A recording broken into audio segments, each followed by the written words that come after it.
Welcome to the channel everyone, and this week we wanted to talk about Ahsoka. It's a bit late, the finale came out last week, but nevertheless I still wanted to talk about it. Dave Filoni is back as, well, steering the Star Wars wheel to give us the next chapter that involves the Clone Wars and Rebel characters. So essentially kind of like a Season 5 to Rebels, but they do their best to fill some of the gaps in case you haven't seen any of it. Anyways, Ahsoka's back, and is on the hunt for a map which could lead the enemy to the lost location of Grand Admiral Thrawn. She teams up with some familiar faces from the Rebels TV show and, well, Star Wars stuff happens. The title of the video might give this one away, but I was a pretty big fan of this one, and I think it's because I grew up with the prequels, the era of episode 1 to 3. And, well, this show in a few ways gave me the same sort of feeling to the prequels than I think any other Star Wars show has yet to do, even more so than Obi-Wan. And looking back at the other TV shows we've had, in particular Book of Boba Fett, Obi-Wan, and even some bits of Mandalorian, there's just a lot here which I find just genuinely more interesting. A big win for me was the lightsaber battles, of which I think this show has the best lightsaber action we've yet to have on TV today. Also, this just being a very Jedi focused show, the less you shy away from using lightsaber battles, the better. Who'd have thought?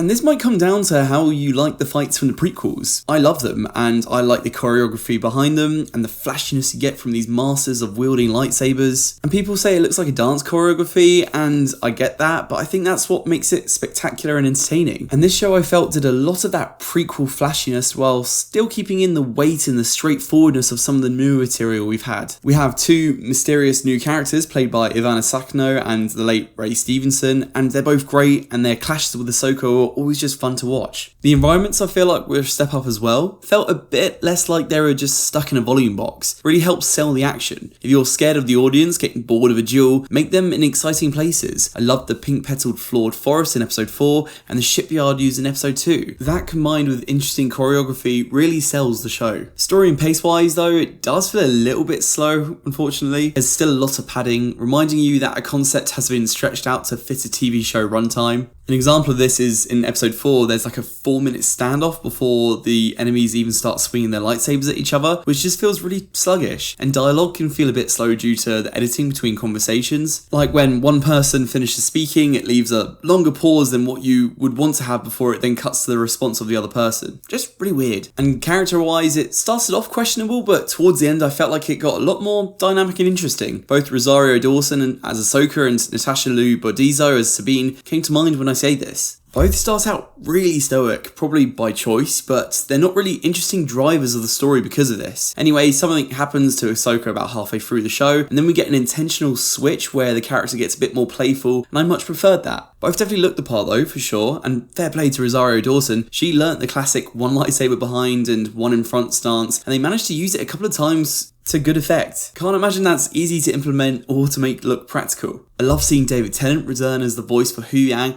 I thought Eman Esfandi brought the perfect energy and cheekiness to Ezra's character too. I thought Mary Elizabeth Winstead was a great choice as Hera, and you just can't go wrong with a bit of Chopper every now and then. I spoke already a little bit about our two new mystery villains, and I really enjoyed them. However, I felt like they weren't being utilised that well by the end of the season, which was a bit of a shame for me. Ivanna Sakhno's character, Shin, I believe, was definitely one of my favourite characters of the show. And then we have Thrawn, played by Lars Mikkelsen, and it's great to see the voice actor return to play the same character on screen. However, the character of Thrawn himself I'm just not overly a fan of. We're always just told how much of a genius this guy is, and yet I never believe that. Whenever he does something and his plans are foiled, it always seems to be a part of his bigger plan, and I just kind of get a bit sick of it. We don't get that much time with him in this season, and I'm definitely looking forward to seeing how this character can grow on me. And yeah, now that I've spoken about these characters, there's obviously a large hurdle for having to have seen Clone Wars and Rebels, and I think it's enjoyable still if you haven't seen the show, but this really felt like it was made to be a great payoff for anyone keeping up with Dave Filoni's side of Star Wars up until now. The Clone Wars stuff is a bit hit and miss, except from the final half of the last season, which is just probably some of the best Star Wars I've ever seen. And then Rebels felt mostly like a 6 or 7 out of 10 sort of show. Never bad, but never really great either. There's guides out there on what episodes you need to see, and it lets you cut out most of the filler stuff, and it's worth looking into those, because there's definitely a lot of niche stuff in here. Never thought I'd see the Night Sisters be in this, from Rebels to Jedi Fallen Order to this. Great stuff. And then the ending, which even for me, having seen Rebels, went way over my head. ahead, with a boatload of speculations on some very new concepts that have only been touched on in the TV show sparingly. Kind of hard to describe without spoiling, but it took me a few YouTube videos for me to fully grasp the amount of payback to the animated shows there was, and how significant some of it is. Anyways, wrapping this up, this is probably the Star Wars TV show I'm most likely to rewatch. As amazing as Andor was, I like Andor most as a whole. The individual moments in Ahsoka I feel will stay with me for a longer period of time, and I'll get the most out of revisiting. Either way, looking forward to season 2 of both. But let me know if you've already watched Ahsoka, what your thoughts on it might be. Let me know in the comments down below.